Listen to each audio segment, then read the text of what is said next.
Hello, everybody. Welcome to episode 160 of the Juicebox Podcast. Today's episode, Diabetes Fast Forward, is with Sara.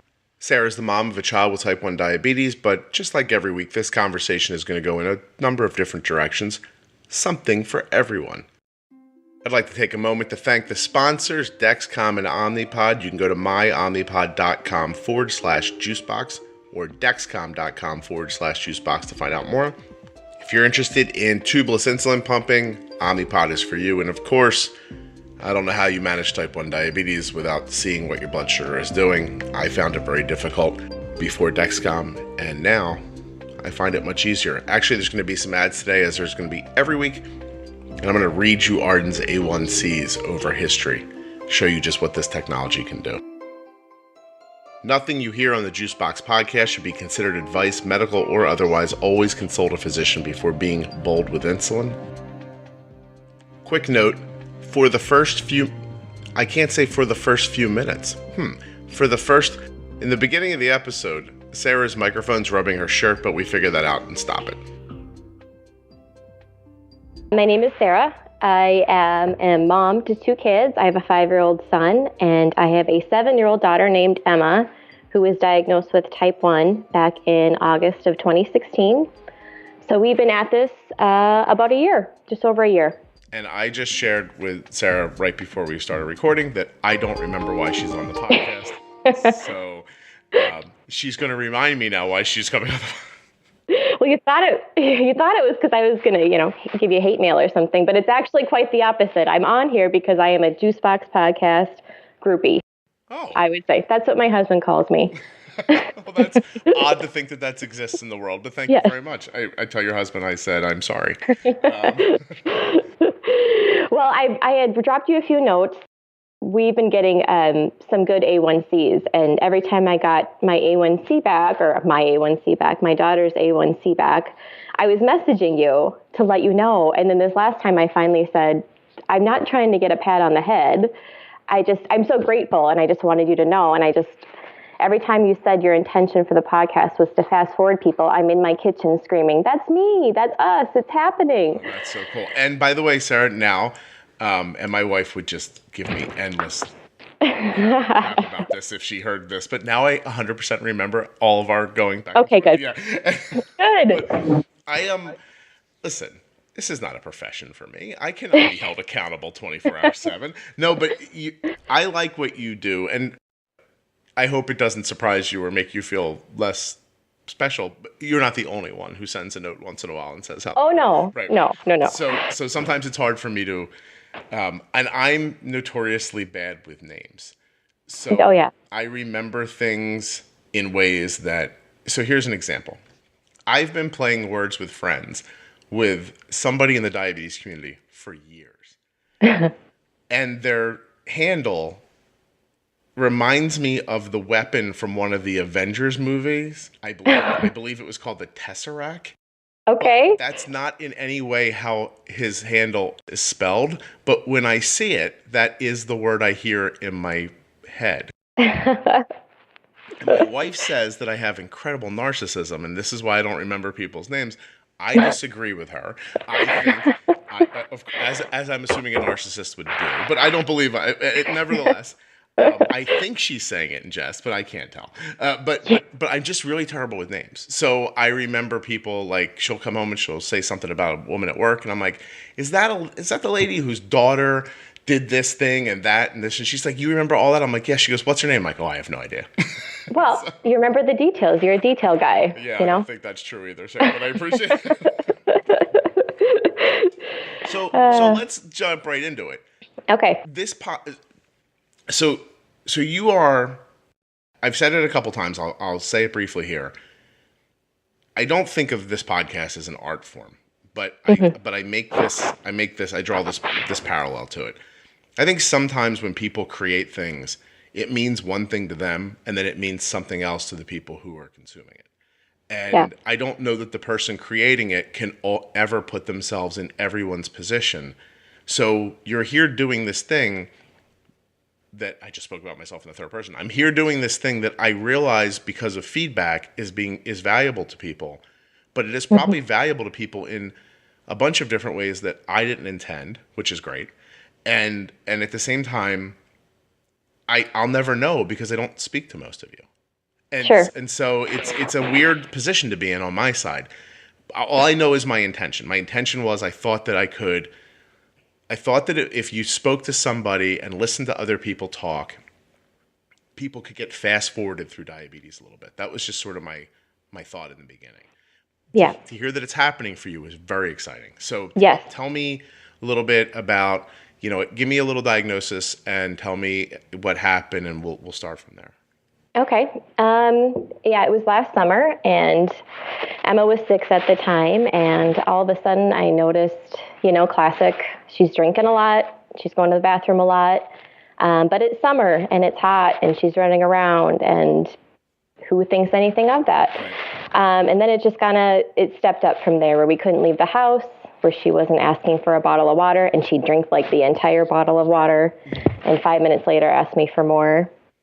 And my mom was actually a nurse at a high school, and had talked about her diabetic students, and for some reason it stuck with me that excessive thirst and urination was a sign of type 1. Okay.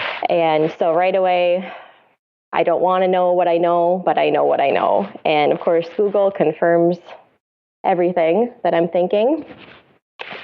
Darn that Google. And so I finally took her in, and it was just this like horrible sense of dread taking her in, hoping it was a UTI. I knew it wasn't a UTI. And they found glucose in her urine, and then they did a finger prick, and was too high for the meter. So we did a draw, and her blood sugar was 606. Yeah. Sarah, can I ask you, is your microphone touching something? I don't know. Are you moving? I just hear a little I hear this. Oh, okay. So Shoot. It's just fine. Everyone understood everything you were saying. Okay. So you go into the hospital. It's exactly what you expect because we all have Google at this point, and it's not too hard to figure out. Would you say that you prepared yourself before you went in, or were you a little did it still bowl you over? What was the initial feeling like? I was definitely still stunned to be hearing it out loud, verified by a doctor. And, but I knew I had done some reading, and I figured if this was going to happen, that we'd be on our way to the hospital. So I wasn't surprised by that. And ironically, I did not realize this until months after diagnosis. One of the things I read the day I took her in was your story of diagnosis with Arden. Oh, wow. And I didn't connect the dots till months later. But and thankfully, Emma wasn't in DKA or anything like that. She seemed fine. But I knew that I had a grandfather with type 2. And I knew that 300 was a really high blood sugar. So when they said 606, I thought, this isn't even possible. That's double really high. Yeah. Like, that's not possible. She wouldn't be standing here. So when you Googled, you found my blog. Yes. And there's that story about us being on vacation, Arden being diagnosed on vacation. Oh, wow. And then you found the podcast much later, but not through the blog. But not through the blog. Yep. I'm not doing a very good job with that blog. I'm sorry. I actually found your podcast because I was looking at Omnipod. This was only a month after we were diagnosed, or she was diagnosed. And I was searching podcasts, like in, iTunes podcast app, for anything having to do with Omnipod. And that's how I found you. Oh, wow. That's really cool. Mm-hmm. Well, I'm glad you did. You found the podcast and you're like, all right. So what is your intention though? Because I guess, let me ask you this. What does the doctor tell you? What's the information you leave with after the diagnosis that leads you to think I should figure out more than what I've been told? Because I'll be honest with you, when we were told, now it's a long time ago and the internet wasn't quite what it is now, but when we were told Arden had diabetes, we were just like, all right, well, the lady told us what to do. Yeah. I never considered there should be more to figure out, I guess. Sure. Well, we went through our 2-day education, and I really left feeling like what they really wanted us to keep our expectations low. Okay. And that's just not my personality. That's not the way I do anything, really. We left, and they basically said, this is really hard. It's really hard to manage this in kids. So, don't shoot for perfection. Her range was like 80 to 200. And I just remember thinking, I don't want her blood sugar to be 200. Mine isn't 200. Right. That makes no sense to me. So I searched around when I got home, and of course I found these giant Facebook groups where the sky is falling, and my kid almost died again last night, and I'm just horrified. Yeah, sure. Horrified. Within a week after we got home, I'm doing what they're telling me. And we got home on a Friday, and her Lantus was at like 5 units. And I was checking her overnight, and she was always in the 60s overnight. Yeah. And for me at the time, I was freaking out, like, grab the juice box, let's go. And so on Monday morning, I called in right away with my numbers. And I said, you know what, I think, there's no food, there's no active, meal insulin on board. I think it's the long acting. And they said, well, yeah, let's dial it back a half unit and see how that goes. And then it occurred to me that they're just guessing. Yeah.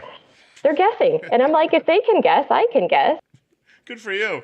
And so, it was both terrifying and empowering at the same time, because I realized nobody knows exactly what to do here. Right.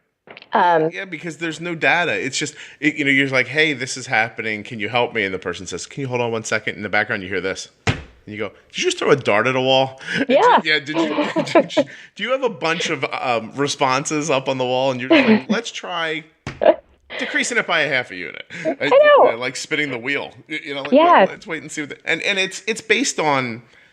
Listen, it's based on some concept, right? Like they just thought, let's move it down a little bit. But you read through the rest of it, the idea that this isn't based on, like, there's not some rule book that's right that she flipped to page 74 on and just told me what to do. Right. Yep.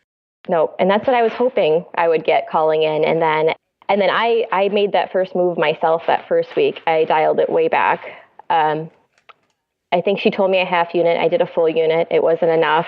At the end of that week, I had her down to 1 unit of Lantus, and that finally worked out.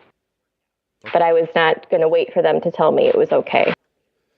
Sara, I still hear the noise. If you're not moving, it might be something else. I don't think I'm moving. I'm trying to sit still. Okay. Is there a fan on in the room? Air conditioner? Nope. Here. Nothing. Is that better? It's tough. It's when you speak. So your mic does this great thing, which a lot of mics do, which when you're not speaking, it doesn't send audio. And so I can't tell until you're... Oh, you know what? I can tell. It might be, I have this like shirt on with a big collar. Is it better now? I haven't heard it. Oh, it's probably rubbing against my collar. I'm sorry. I didn't even think about that. It's fine. It's fine. You've just named the episode we're going to call this one right around the collar. So I'll write that down right now. I shouldn't have picked this shirt. This is not my podcast shirt. So what do you think? You said it's not in your nature, right? So is that just all it is? Is that you think that you heard something that didn't make sense, and instead of going, well, that's what the doctor said, you were like, no, I don't care what the doctor said. That doesn't make sense. Yeah, there were a couple little things in the hospital. There was one CDE there that had type 1. So I zoned in on her immediately. I wanted to know what she thought about everything. And she mentioned something just very under her breath, almost so nobody would hear her, about when to give insulin before a meal. And they were telling us, give it right away, eat, just like we're doing in the hospital. And she said under her breath, well, I think, ideally you'd give it 10 to 15 minutes before. And then they kind of glossed over it and moved on. And I thought, I wrote that down right away and thought, okay, well, why wouldn't I want the ideal situation? And why did she say that? And then everybody else just sort of looked at the ceiling. Exactly. And do you think it's because the other people don't know and she knows because she has type 1? Or do you think it's because they have because they don't tell people? I think they just don't tell people that. I think the least common denominator thing, and you're so new, and I get it. I get the whole thing, why they do it that way. Right. It's just, it would be helpful, to get some of that information up front. So you're not just thrown in and seeing crazy numbers and, Yeah, the whole thing. yeah. If you're a CD, if you're listen, if you're an endocrinologist and you're listening to this, why you wouldn't just say to somebody, "Hey, look, it takes the insulin a little while to start working, but in the first couple of days, let's not overwhelm you. But here might be the plan moving forward. Just pay attention to these things. If you see a spike or raise in the blood sugar, maybe you could move that insulin ahead a little bit. Give it a chance." I don't know why you wouldn't just tell somebody that, like, don't do it right now, but in the future when you feel more comfortable, just to give them the idea, because otherwise you just go home and think, I'm doing everything they told me, it's not working, I'm screwed. Exactly. Yes. Right. That's exactly what you think. And I was testing at weird times. Again, I think it's just my nature. I wanted to know. Right. And, she was always high, and you get really frustrated. I'm doing what they're telling me to do and it's not working. And there's got to be something else. There has to be something better. And then, I'd seen a few people online saying, that their kids' A1Cs were in the 6s. And I was like, well, it's possible then, And then I found you, and the rest is kind of history. Hey guys, today we're going to talk about Omnipod. Arden's endo appointment was yesterday. Her A1C was 5.9. I asked the endocrinologist to print out the entire history of Arden's A1Cs. She gave me all the way back to 2006, her very first one. They were 10.9 and 8.5, and my gosh, they were like that for a long time. Then the day I found Omnipod, everything got easier, and her A1C came down more. But I still didn't completely understand how to use insulin. I was still afraid. Got Dexcom, I got a little less afraid. And then it's amazing when you look at this list to see right where I decided to use this technology as more than just a convenience. An insulin pump isn't just not having to do shots, it's having the ability to make smaller boluses, more frequent boluses, to manipulate your insulin by doing temporary increases and decreases to your basal insulin. It is so much more. When I absorbed that and began to use the Omnipod that way, things just took off. You can go to myomnipod.com/juicebox or click on the link in your show notes to get a free, no obligation demo pod, something you can hold and touch and try on and see what you think. After that, if you're in, it's a real simple process. When I look at these A1Cs, I can't believe that I spent so many years using injections and not understanding how to use insulin. 8.4, 8, 8.2, 8.3, and then all of a sudden, here it is. I figure it out. 7.9, 7.7, 6, 6.1, 5.8, 5.6, 6, 6.1, 5.9.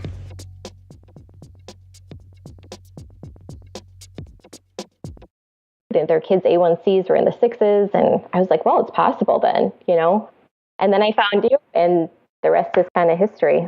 Because that is all you have to think, is that if and that's always been my contention, if it's happening and you're not doing it, then it seems like a big idea, but it's not so much that you're just not. I guess it does sound stupid when I say it, but I guess you have to listen through it a little bit. If someone's doing something and it's working for them, and you're doing something and it's not working for you, you're just simply not doing something they're doing. So, and it sounds big when you don't know anything about the thing you're talking about. I get that. But that's why it's incumbent upon people to come along and say, hey, here's these 5 or 6 things you should probably be thinking about, because one of these might really make a difference for you, or all of them in some combination. We pre-bolus, consistently at home. We struggle out and about, at like birthday parties and things like that, where the food comes out and she's looking at me like, I'm not going to wait 10 minutes here. Yeah. Like, there's cake, so move it or lose it. How old is she? She's 7 now. Yeah, it might be a little difficult. I just, what I've realized recently is that when you can't pre-bolus as much, you just bolus more. That's exactly what I do.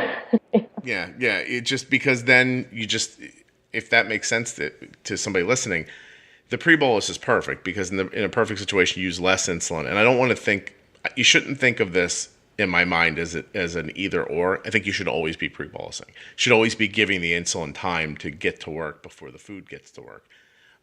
But at the same time, if you do get in one of those situations, it really is kind of helpful just to bolus the amount you need plus some amount in your head that you think, well, and here's some because I didn't pre-bolus, and here's some to try to keep the spike away, and go. Yep. yesterday morning, such a great example. So Arden's got a head cold right now.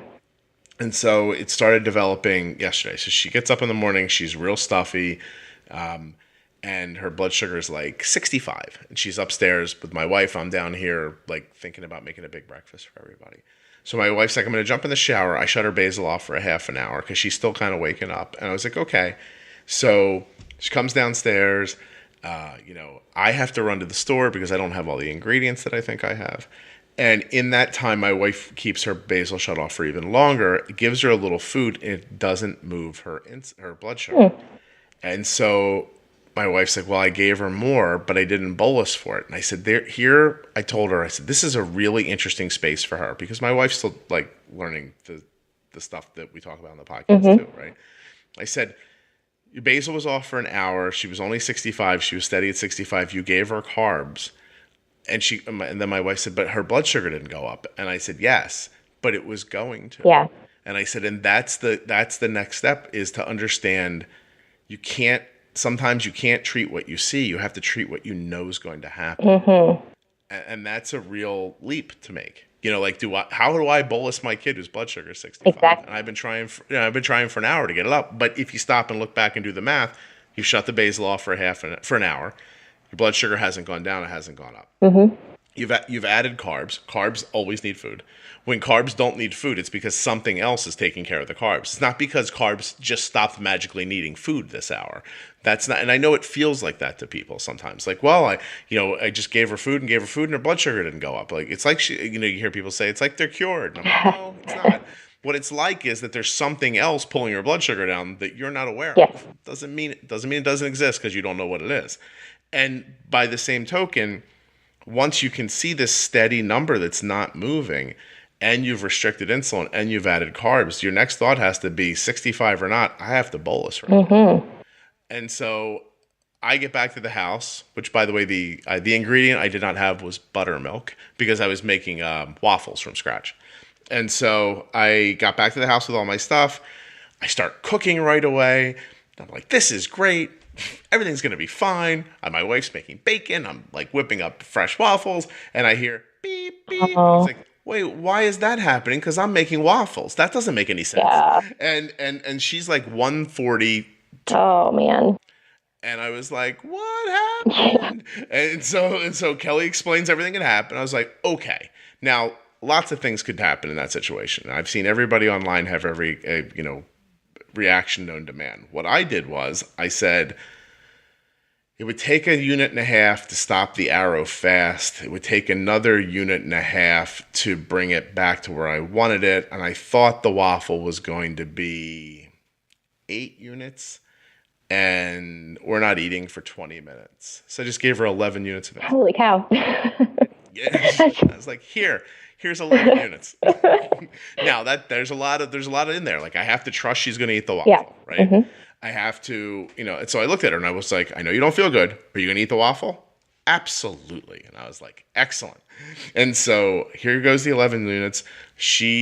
I don't even stop to see what happens afterwards. I just cook the food and I give it to her. And about an hour later, I said to my wife, I was like, hey, look at Arden's blood sugar. Because the beeping, I had not gotten any beeping. So I said, what's Arden's blood sugar? She goes, it's 120. And I was like, what? Yay. Yeah. And by the way, she didn't finish the whole. Oh, wow. So she left like 4 or 5 bites of the waffle. And it was a big like Belgian waffle. So she left like 4 or 5 bites of that. But I also only thought that 8 units was for the waffle. I didn't stop and think. We use, low carb sugar. It still has some carbs in it. She had, bacon, so there's some fat, changes how things work, and, blah, blah, blah, blah, blah. But in the end, the answer was, hey, my blood sugar's high and it's going up really fast. You need insulin, a lot of insulin. Go now. Yeah. Right? So, and if she leveled off at 120, maybe it was good she didn't finish the last couple of bites. Isn't that funny? Yeah. How, because what people do sometimes is, right, they're like, I gave you insulin for that, eat every bite of it. Except you're not some computer, and you know what I mean? You didn't figure out exactly how much. You try it next time. Next time you make a bolus, right? And you're like, 3 units. Put in 3 1/4. Nothing different will happen. Yeah. It's not like it just, trust me, It's fine. Yeah, we're still a little stuck in the bolusing for every little thing. And I'm trying to get away from that and pay more attention to the units going in. They just changed so rapidly in the first year, though, because she was honeymooning and then this and that. So her carb ratios are like half of what they were when she was diagnosed. But Sure. I'm trying to get there. Like, I know a piece of toast takes a unit now and, that kind of thing. But it's trial and error, which I can't stand. I can't stand trial and error, but that's what it is. And so that's even interesting too. So I at this point, it's probably fair to say I preach on here about that you just have to do it. It's got to work or not work to some level. You take that information back with you, but that's not so it is in your heart. You want to be a person who's like, I know what to do. There's a rule here for this. I follow it. And if I follow it correctly, it works. Mm-hmm. But you broke away from that. Yeah. Oh yeah. Because you have to go with the feel. I mean, I'm having those matrix moments finally, right? They're not all the time. I'm still hustling quite a bit. I look at the CGM a lot. But I'm finally having those moments where it's like, I know what's going to happen here because I've seen it happen 50 times, and it's everything slowing down just a little bit. But trial and error, I didn't like it when the kids were babies, and the sleep and all that. I wish I could just dial it in. And I think for me, to emotionally kind of accept diabetes being a part of our lives and her life, I needed to find a way to manage it. And I think that's why I went after this so, intently, right. Was that now that we have, I don't want to use the word control, but our A1Cs, we have some good control-ish. It makes I'm just so much more even emotionally. Yeah. Well, because but here, let's not lose sight of this. How long has she had diabetes? A little over a year, 13 months. Yeah. So you're way ahead. Yes. Right. Like, so you're having that feeling, but, and because we talk about it here, but you wouldn't know otherwise. If you didn't find the podcast, you didn't find other people to listen to, you wouldn't know this, but you're so far ahead of how most people are in this situation. Yeah.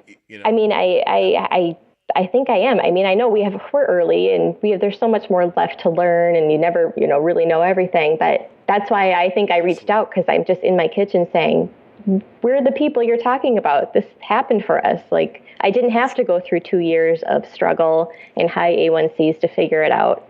It's amazing. It's been wonderful. I appreciate that this is happening for you. Like, it makes me, I don't know, I feel happy while you're talking. Good. So, so thank you. And I've been married a very long time. I'm not used to women being this kind to me. It makes me uncomfortable a little bit. I'm sorry. That's my husband said I'm a groupie, so, Yeah. If you were to now tell me that I was doing something wrong mm-hmm. and it was something very small that seemed very inconsequential for the world, then I would be more comfortable. Probably. I know.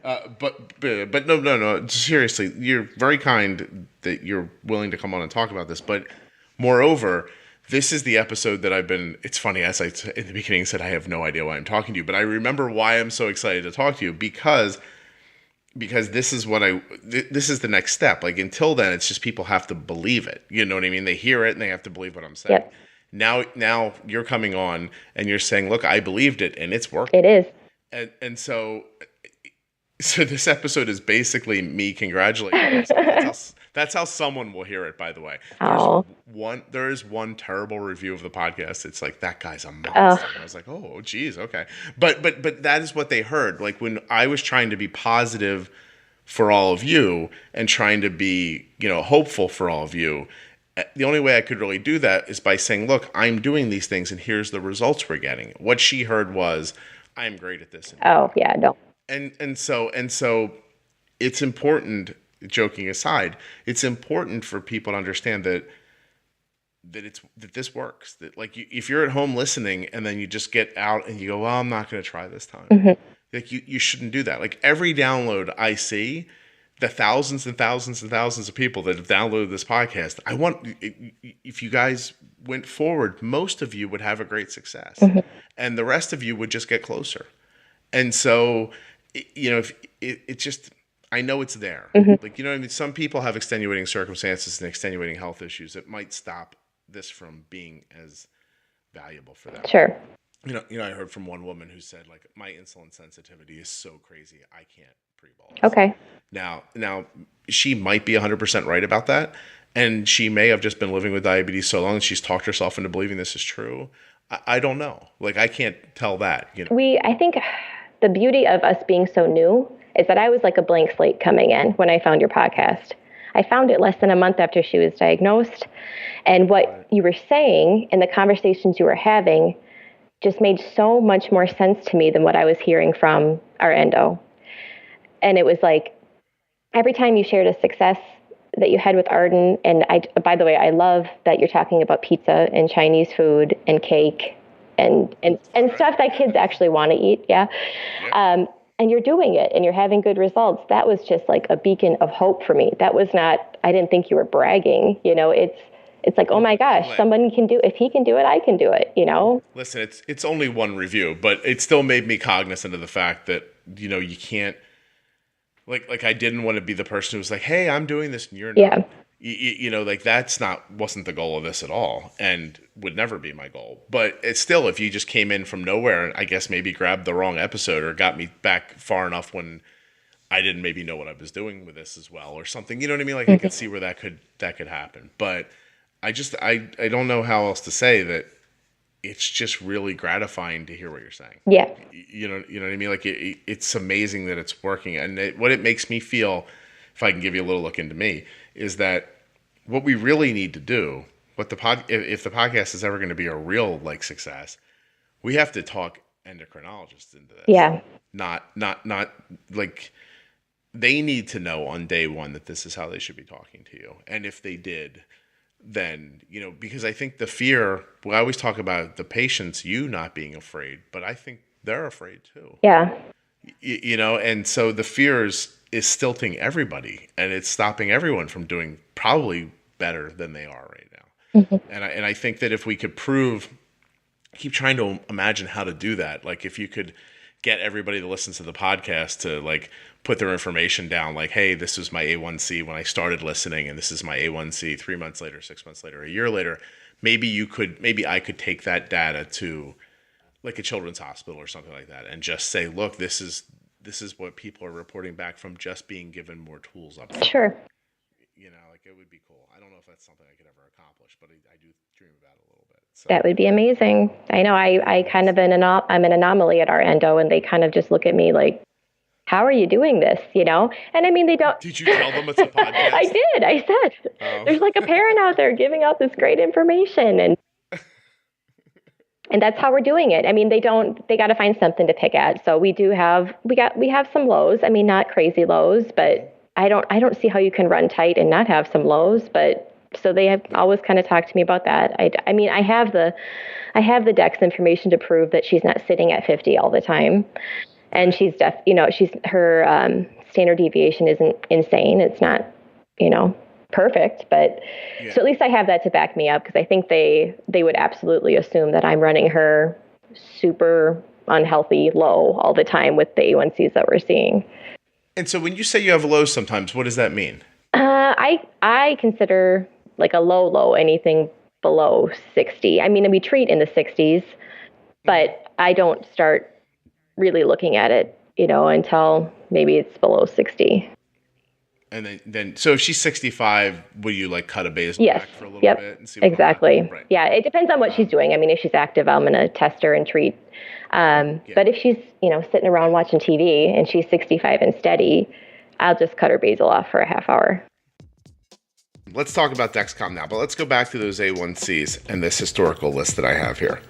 And we're going to go right to where the podcast starts in 2015.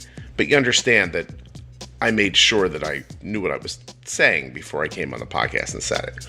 So really, let's move these around a bit. I should really go back to 2013. January 2013, 7.4. Then all of a sudden, that summer, 6.5, 6.7, into 2014, 6.7, 6.2, 6.5, 2015, this is when the podcast starts, 5.9, 6.1, 6.0. It's getting interesting now, isn't it? 6.2, 6.0, 5.7, 6.1, 5.8, 5.6, 6.0, 6.1, and yesterday, 5.9. 4 years of A1Cs between 6.2 and 5.6 at one point. 5.6 in there, I think. How does that happen? Where do those decisions come from? It is directly from the information that I received from the Dexcom G5 continuous glucose monitor. I use that feedback to deliver insulin with the Omnipod in ways that make these A1Cs possible, in ways that keep away spikes and crazy lows, in ways that allow Arden to play softball all day long without a varying blood sugar. The information that comes back from the Dexcom is fantastic. We didn't even talk today about the share feature, about me being able to see what her blood sugar is right now, which, by the way, she's at school and it's 90. Go to dexcom.com/juicebox to find out more. Please keep in mind these are my results and yours may vary, but you listen to the podcast, so you know what I mean. Dexcom.com/juicebox. Try it today. Well, the great thing about no one knowing when these are recorded in conjunction with when they're listening to them is I can tell you that last night I saw this Facebook thread where people were just talking. There was countless frantic people in this Facebook thread. My kid's blood sugar is sitting at 85 and I don't know what to do. And I'm like yelling, go to bed. Rejoice. Yes. Yeah, you won. Exactly. And she said, well, I'm going to give him a juice box. I was like, oh, okay. And so these are people who have Dexcom, who are looking at graphs. Mm-hmm. It's been at 65 for 2 hours. I was like, why are you not asleep? That's great. Yeah. And I'm treating now, and then people just start coming on. My kid's low. Must have been 20 people in there. My kid's low too. We're all up and they're low together. There was one person in the thread whose kid's blood sugar was actually low. Oh gosh. The rest of them were just in a panic about what I thought were like amazing blood sugars. You should have chimed in. Well, there was part of me that started I was like, well, how am I going to do this? Yeah. I can't do this. What am I going to respond to each and every one of them and tell them they're wrong? That's not valuable. And how am I going to even, it's in writing. You can't have those discussions of writing. I could have called each one of them and made them feel comfortable about it, I think. But you couldn't. And so now I click away from that thread and now I'm like a little heartbroken. Mm-hmm. Do you know what I mean? Because now there's 20 people who are going to keep thinking that 85 and 95 are bad blood sugars, and they're going to continue on trying to drive their kids' blood sugar back up to 150 and 160 while they're sleeping. And, I felt bad about it. And at the same time, there's genuinely nothing I can do about it. Yeah. So I do as much as I can do here, and that's it. But it's just fascinating to see that you're like, hey, 65, we could probably get this to drift up. Sure. Yeah. And when my daughter, like I said, upstairs yesterday morning, woke up, she was about 65. At one point, she was 70, 72. I tested to make sure the CGM was, right, and it was. And at one point, she was actually 75. I think when it said she was 69, and I was like, all right, so she's fine. Yeah. You know what I mean? Yes. So, and I think Emma does not feel low until she's in the 50s.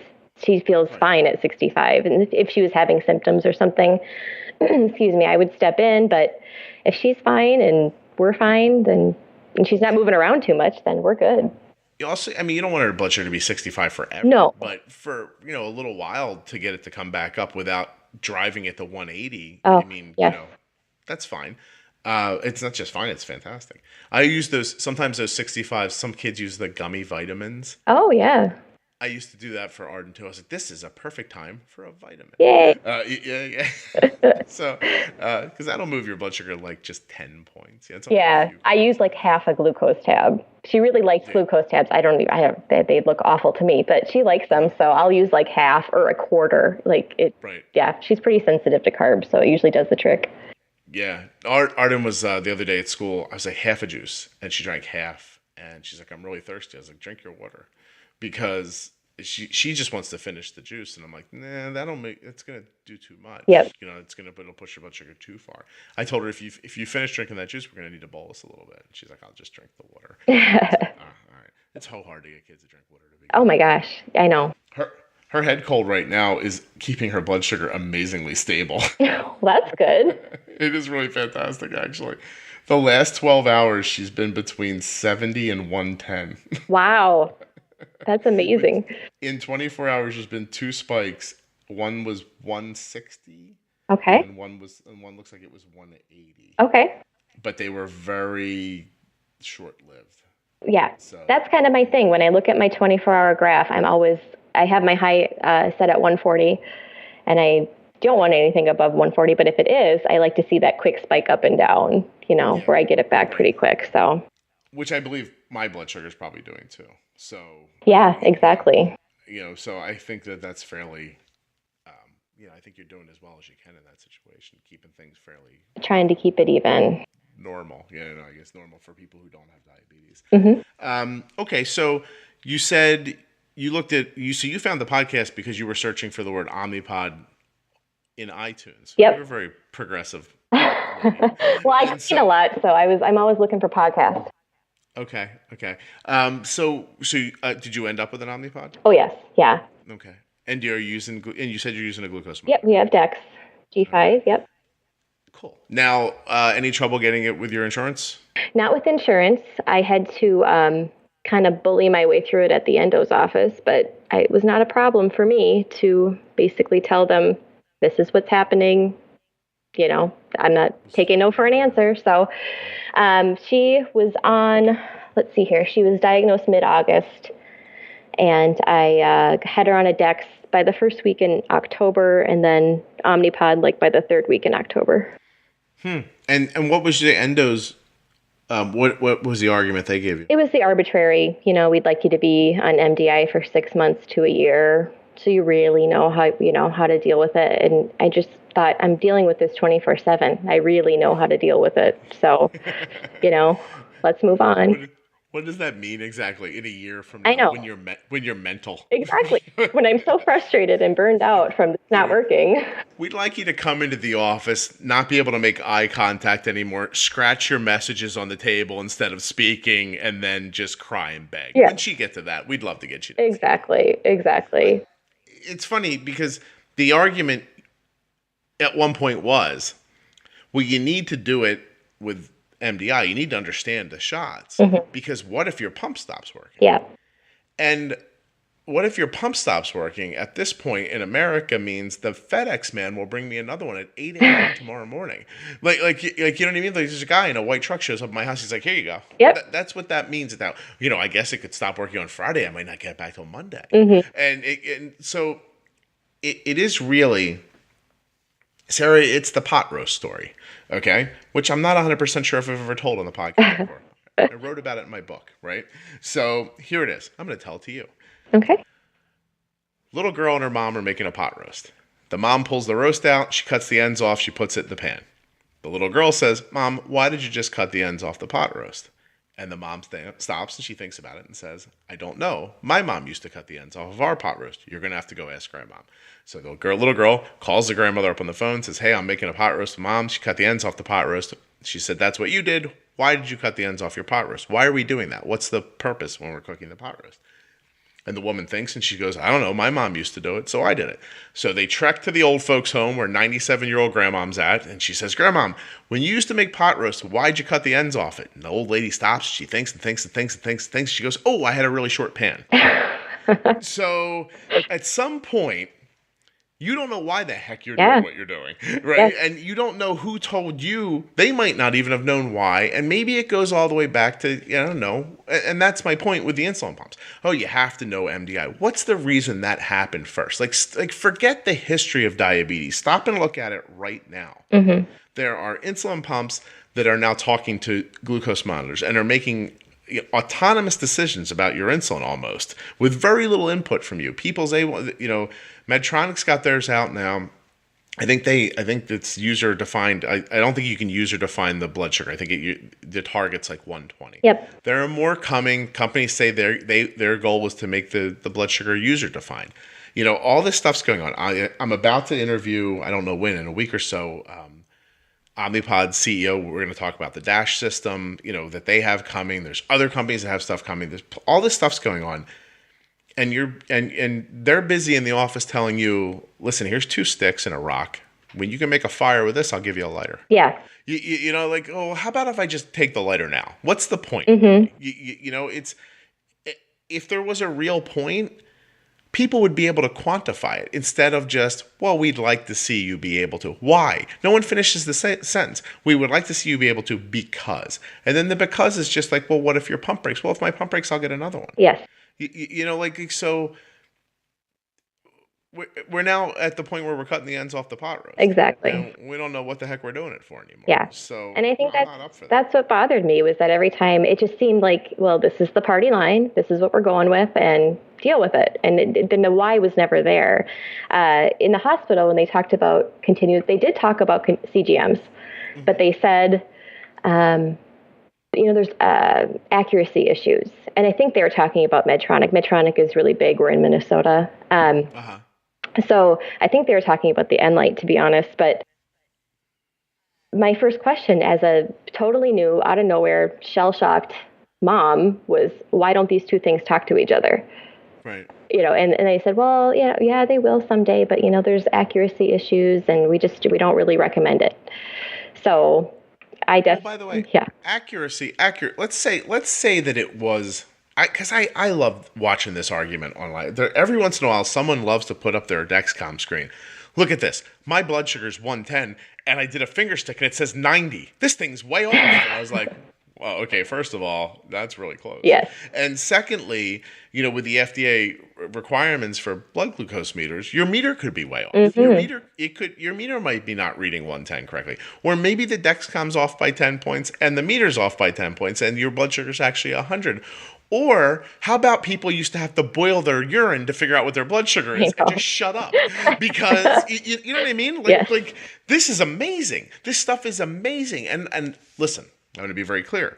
I want the accuracy to be better. I want the companies to continue to work until every time I see a blood glucose test, I can tell whether it's from a Dexcom or this new Libra thing or a meter, that it should be perfect. I hope they work towards perfect. Yeah. No one's making that argument. My argument is, if my blood sugar is 100 or it's 80 or it's 90 or it's 110, and this thing's telling me it's 90 and it's going up or it's going down, isn't that really valuable information to have over not knowing it all? Incredibly valuable. Yeah. Right. And it brings me back to, and I think I wrote a blog post about it a long time ago, the day that I realized that I have to stop worrying as to whether or not this meter's right. Mm-hmm. It's a really strange statement to make, but at some point, this is the meter I had back then. And I have to base what I'm doing on something. Yeah. And if this thing's telling me her blood sugar is 50 and it's really 70, or if it's really 150 and it says it's 130, I can't, if I stop and think about that, I'm frozen. I can't do anything. Mm-hmm. You know what I mean? So this is the world you live in. You got type 1 diabetes. That's not great, but it's not fixable. Mm-hmm. This is the best gear that's available. It's not always right. That's not great, but it is fixable, and they're moving towards better all the time. But for now, I don't get complaint. I can't fathom having the insurance or having the money, having the opportunity, and then wanting to complain that it's off by 15 points. Exactly. Because it might not be. Yeah. Why do you randomly choose to trust one of the devices over the other? Yeah, exactly. Right. Exactly. Right. No, and none of this is possible without it. So there's no way that we could do what we're doing without the Dex. Of course not. It would be impossible.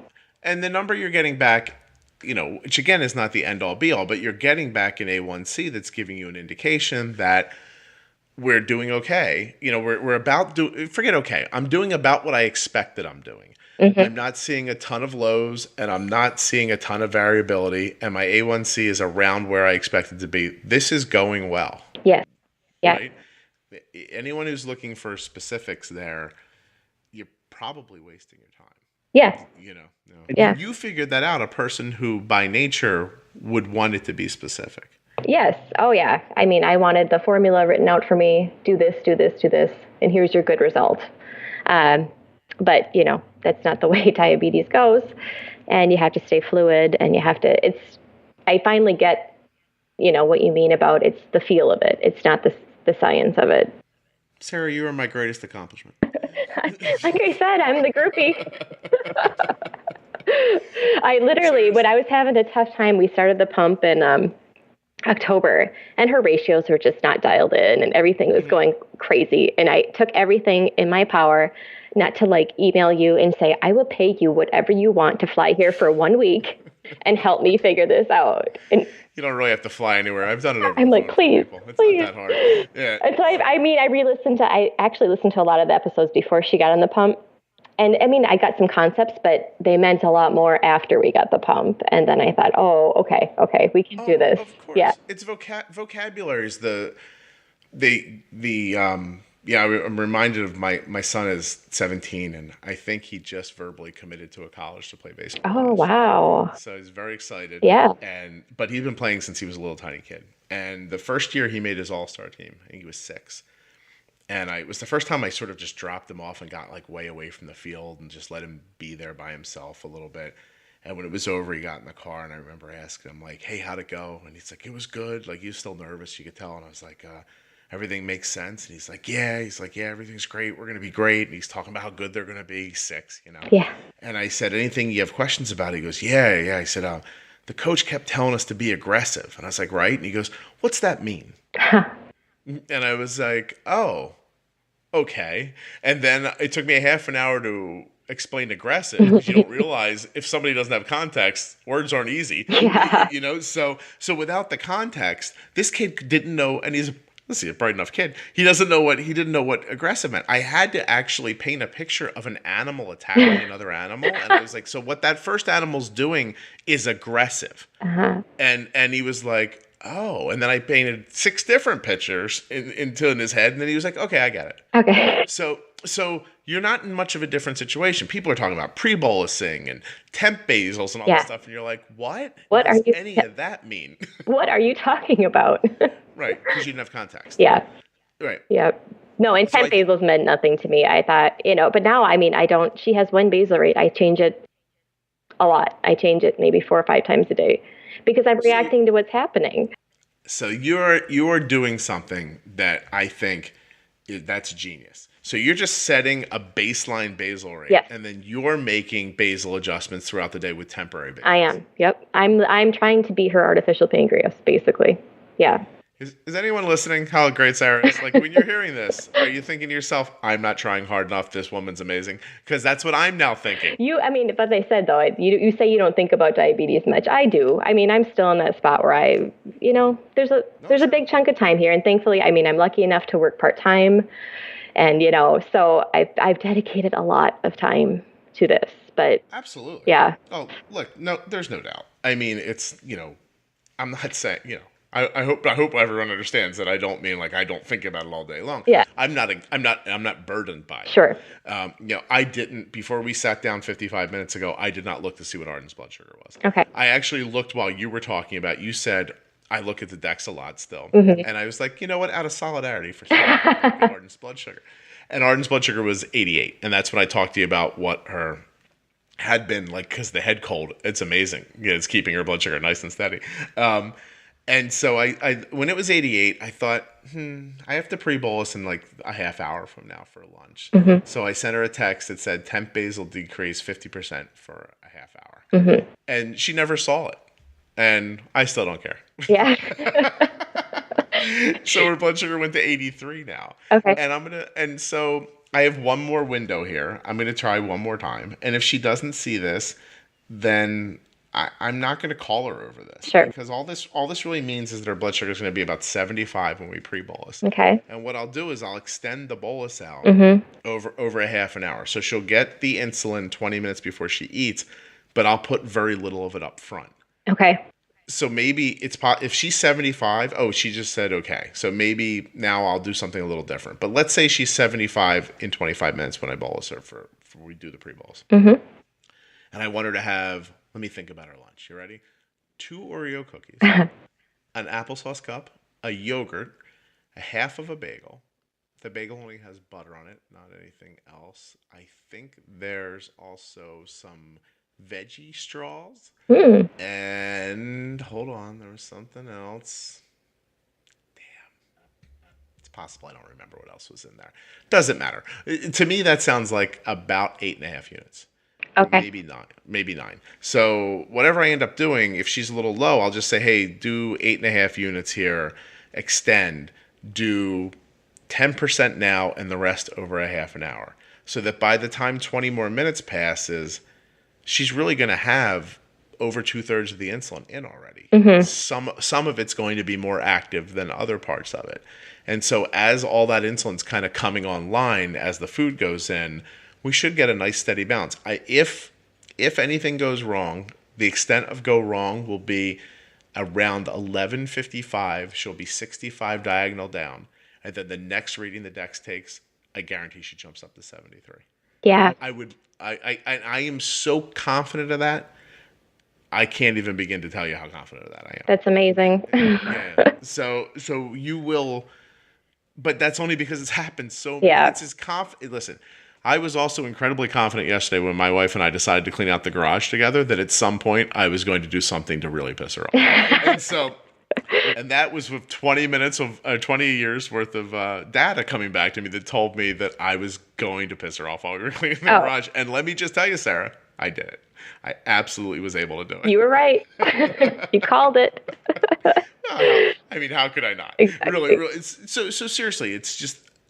And so when I say I don't think about it, I mean, I guess I am thinking about what I'm going to give her. But if I wasn't talking to you, I would just have that thought in the time between her texting and saying, she'll text me pre-bolus. And if I need time to think about it, I'll cheat by going, hi, because that buys me one extra text.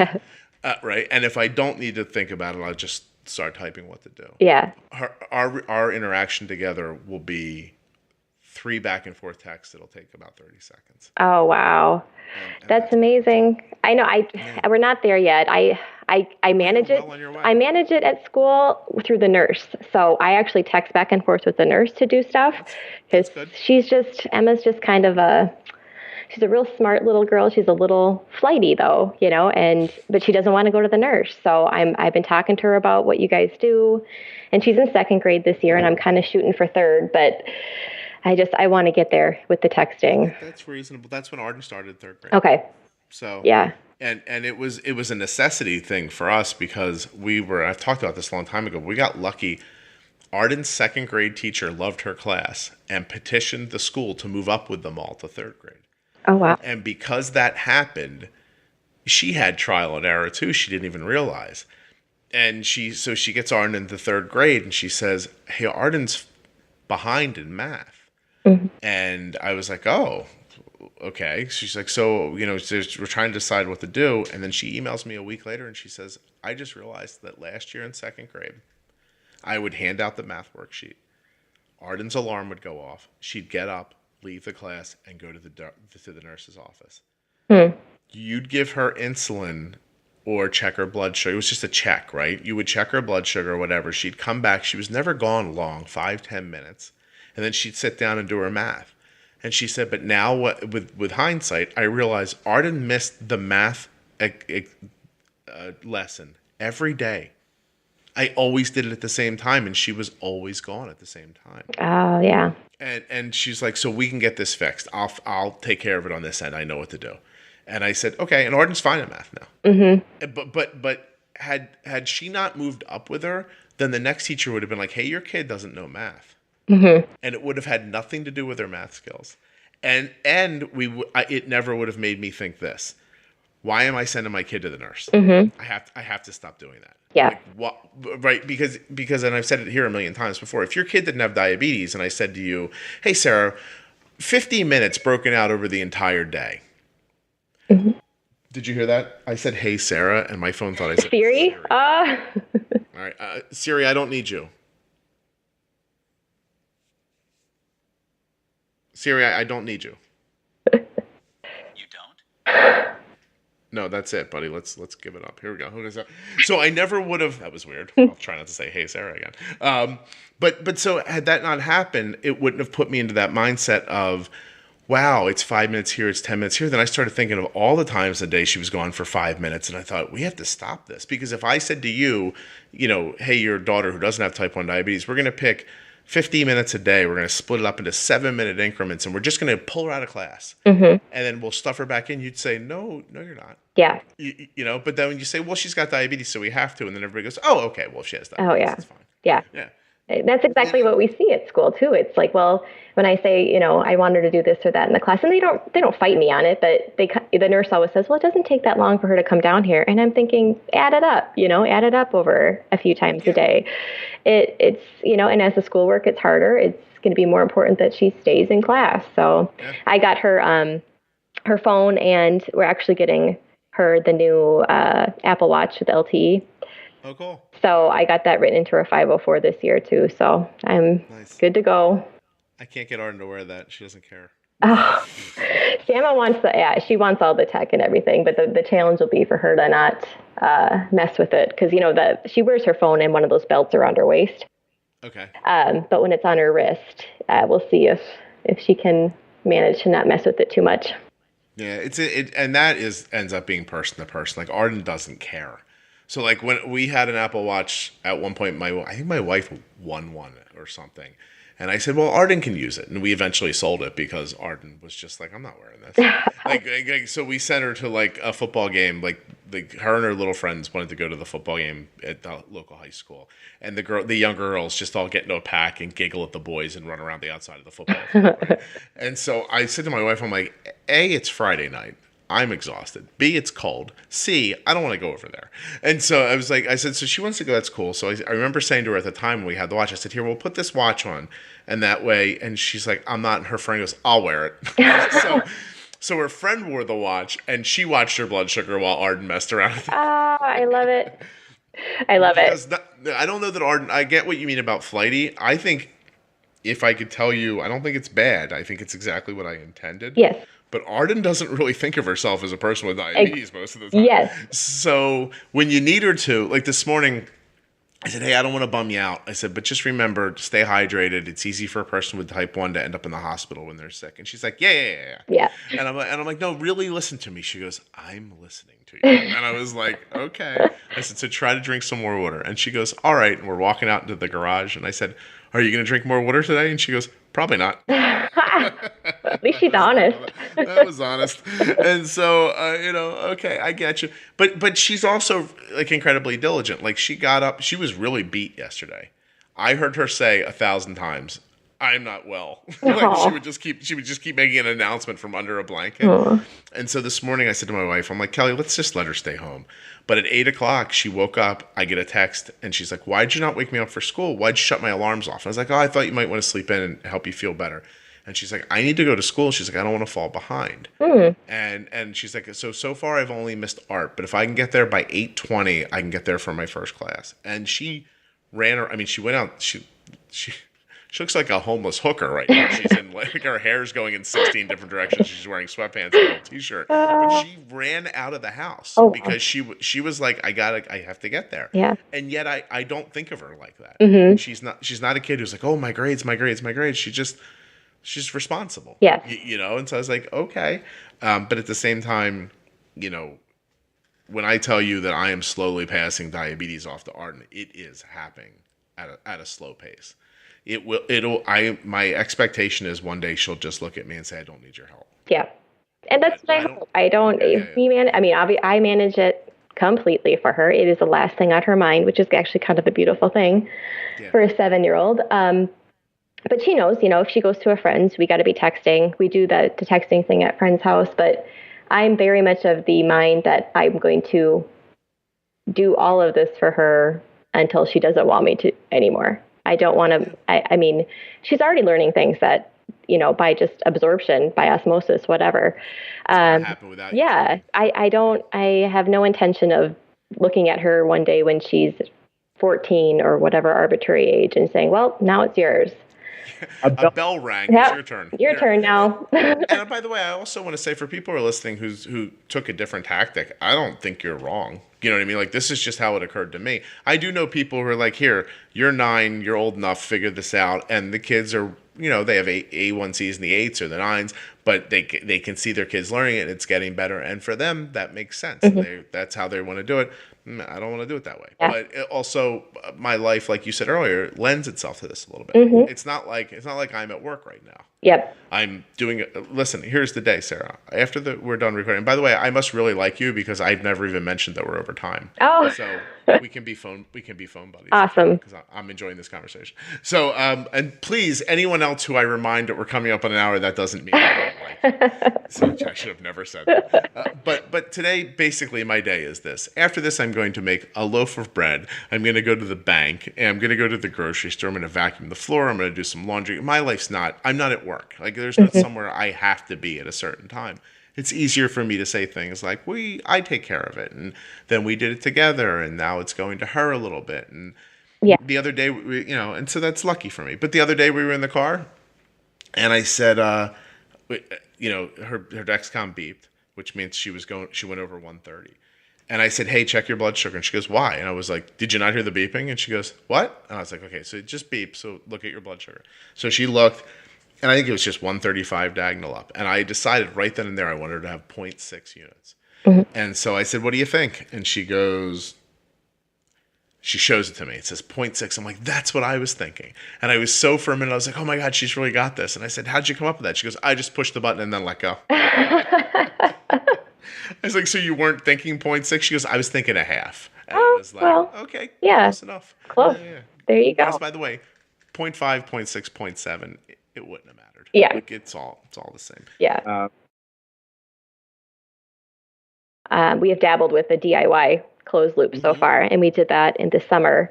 And honestly, it just, the main struggle I had with it was the tubing. We started on Omnipod. She's an active kid. And I put this old Medtronic pump on her, and she looked at me like I had three heads. Like, why? Why are you doing this to me? Am I being punished? And I'm like, no, it's going to be better, blah, blah, blah. And I mean, and it was really a really cool system to watch work. And I'm really excited for, what's coming, with Omnipod and everything. But it's just, I can't overstate how important it is for her not to have that tubing on her. There you go. That's what I'm saying. myomnipod.com/juicebox. I'm going to start putting the ads right into the show. I'm not even going to split the ads up anymore. Work them in. I'm going to let you talk, and then I'm going to say the link afterwards. Okay, so it has been like an hour and 10 minutes. Okay. But you were fantastic. Thank you. I think it goes without saying that I was fantastic. We don't have to go through that. I'm just joking. I really appreciate you just being willing to come on and say, this really worked for me, so that other people can hear you say that. And so for anyone who's listening who, please try. I think you could get to a spot where I think you can hear in Sarah's voice that only a year into diagnosis, 13 months, she is not one of those people who is scrambling around right now, just out of her mind. She's quickly and thoughtfully growing towards something. And I think that's, really, really kind of amazing. So yes. I appreciate you coming on. I really do. Well, thank you. Thanks for having me. I was a little nervous, but I thought, well, the most valuable conversations that you had, for me is conversations with other parents. So if there's anything that I could talk about that would help someone else, I was more than willing to do it. So I appreciate that. You should also know too that I talk to plenty of people who aren't kids, who aren't parents, who are like adults. The conversations are valuable for you hear something in every one of them that relates to you, where you go, I hadn't considered that, or that's how I feel too. And now there's a comfort in that you're not by yourself, or that you're maybe incorrect about your feelings about things because you hear other people having similar. That ends up being all it is, right? Is that somebody else says, oh, that happens to me, and you're like, oh, okay, well then that must be right. Yes. Because and meanwhile, there's the concept of right is sort of ridiculous, but it is helpful when someone else says it. Well, yeah. I mean, to be able to hear you talk about it and say, hey, give it a try. It'll be fine. Go ahead. As opposed to reading about it in a book. I mean, there's really no comparison. So I think the medium really kind of helps drive home the point that you hear people doing it and, hey, look, nothing bad happened. So go ahead and give it a shot. Yeah, I really do agree. Like I said, I think I've seen my blog be helpful over the last decade. But not as there are points where my blog reached more people than this podcast reaches. Mm-hmm. And I did not hear back from people the way I hear back from people with this. Yeah. So it really is my goal is to just hopefully to, get the podcast onto more ears and hopefully more people like you have more experiences like yours, because there are 20 people in a Facebook group yesterday who all really would have really been beneficial. It would have been beneficial for them to hear what you said today. Yeah. So I hope they do. So spread the word, everybody. Tell a friend. Absolutely. Cool. Thank you so much, Sarah. All right. Will you hold on for a second so I can say goodbye also? Sure, will do. Thanks. Was Sara not terrific? Of course she was. I actually think this was a really fun listen. I hope you did too. Thank you very much to Dexcom and Omnipod for sponsoring the Juicebox podcast. Go to myomnipod.com/juicebox or dexcom.com/juicebox, or the links in your show notes, or the links at juiceboxpodcast.com to find out more. I have nothing else to say. There'll be another episode next week. I felt like there was more to say, but now I'm sitting here and I don't think there is. Well, okay then. I guess we're done. Music and then silence. Have a good day.